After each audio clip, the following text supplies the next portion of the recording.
Ceļsvainieši, nu, ir pienākuši Ziemassvētki, un atkal tuvojas jaunais gads.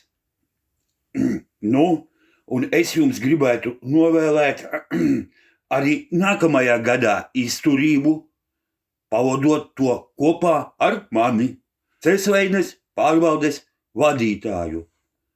Veiksmi jums!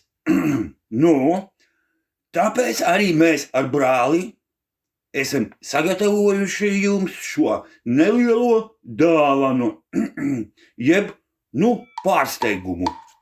Es ar brāli kolosāli iesālījā